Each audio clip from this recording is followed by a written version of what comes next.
Let's calculate the alpha and the beta of a portfolio. We are going to have to start with something that is going to represent the market. In this case, I'm picking the S&P 500 through the SPY ETF.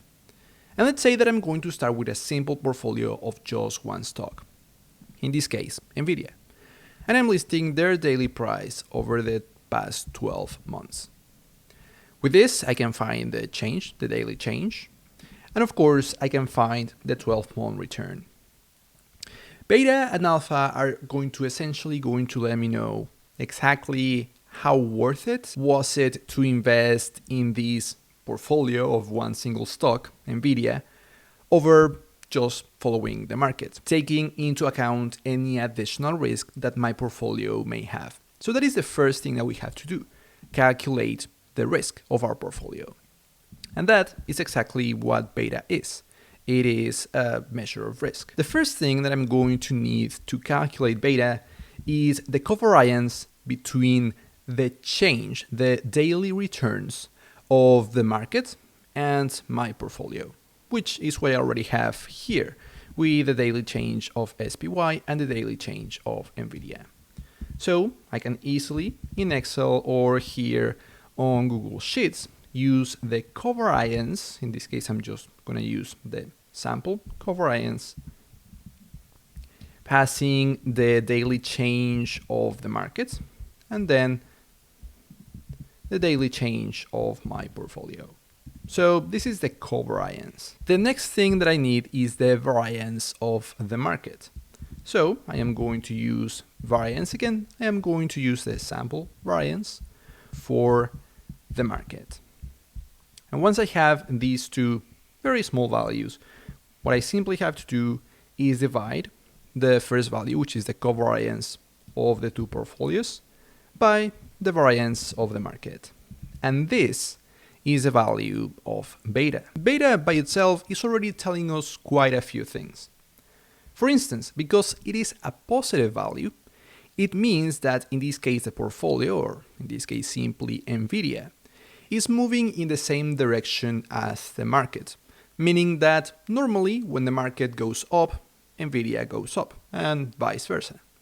If beta were negative, it would mean the opposite, that there is an inverse relationship between what the market does and what the portfolio does.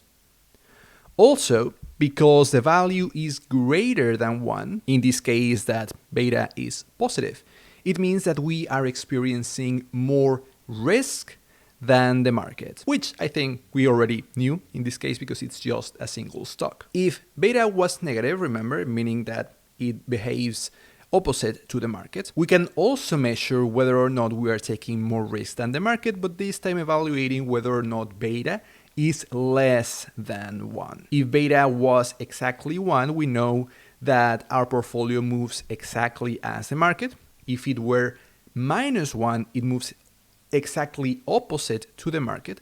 But if it's outside of these values, we are experiencing additional risk. So anyway, by now we already know that investing only in Nvidia causes us to experience much more risk than simply on the market, but that in any case, it moves in the same direction as the market.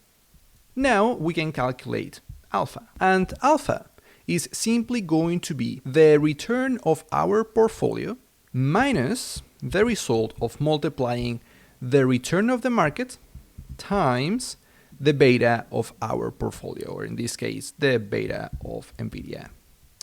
And we find that the value is minus 3.85%, or not really a percent, but simply a number that is negative 0.0385.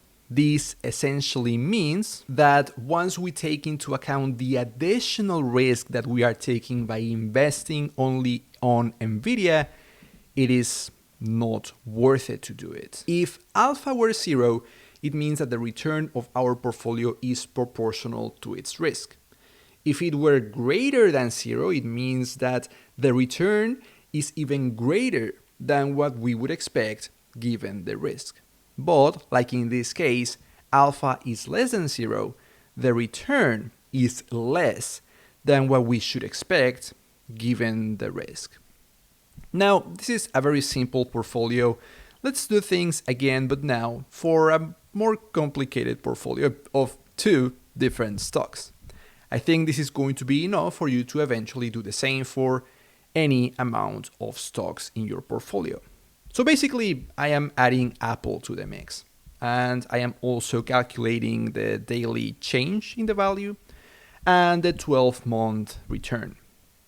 In this case, I am also creating a certain portfolio of 50-50, but we can change this and we'll see how the alpha and beta of our portfolio change as we change the structure of the portfolio. But first, we have to calculate beta for each NVIDIA and Apple. Remember that what we need first is the covariance, sample covariance, of the change of the market, which in this case we are using still SPY, and the change in the stock. Then we have to divide this value by the variance, sample variance, of the portfolio. And I am going to do exactly the same for Apple, except that in this case, of course, I have to use Apple's daily change. So I would change the column to be G. And now we have beta for both Apple and NVIDIA. The only thing that I need to do to calculate the beta of the entire portfolio is to multiply this beta by the corresponding percentage that each stock has in the portfolio. So very easy. We are just calculating a proportional beta. So this would be the beta of NVIDIA times the share of NVIDIA in the portfolio plus the beta of Apple times the share of Apple in the portfolio. And we get the beta of the whole portfolio. And just as before, to calculate the alpha, all I need is going to be the return of the portfolio, which actually let me calculate in its own cell here, portfolio return, which of course is going to be the return of NVIDIA times the share of NVIDIA in the portfolio plus the return of Apple times the share of Apple in the portfolio. So we can calculate alpha as the return of the portfolio minus the return of the market multiplied by the beta of the portfolio. So in here, we can see that by integrating Apple, which has a much lower beta, in fact, the beta less than 1, which remember indicates that the volatility, the risk of Apple was actually less than the volatility, the risk of the market, means that in this portfolio, the return is actually greater than we would expect for the risk that we have taken. But what happened if, for example, my portfolio was actually 90% NVIDIA and 10% Apple? In this case, alpha is still negative. But we can see how playing with this structure of the portfolio, we can find a portfolio that has a positive alpha. Of course, in this case, actually, the best portfolio perhaps would have been 100% Apple, which results in an alpha of 0.27. But in this very simple scenario, we could have guessed it just by looking at the return and the beta. Perhaps you can see that since in the past 12 months, Apple's return was greater than NVIDIA, while the risk was even less than the market, it makes sense, or it made sense, to invest mostly in Apple. Not that indicates that you should do exactly the same in the future.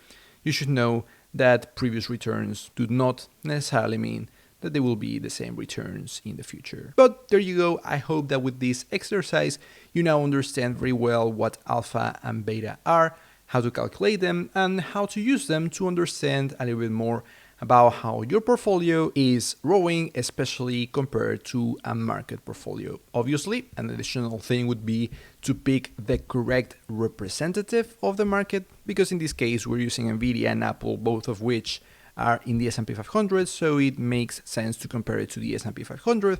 But if you were investing in penny stocks, the S&P 500 wouldn't make sense as a representation of the market. If you were investing in international stocks, again, the S&P 500 perhaps wouldn't be enough.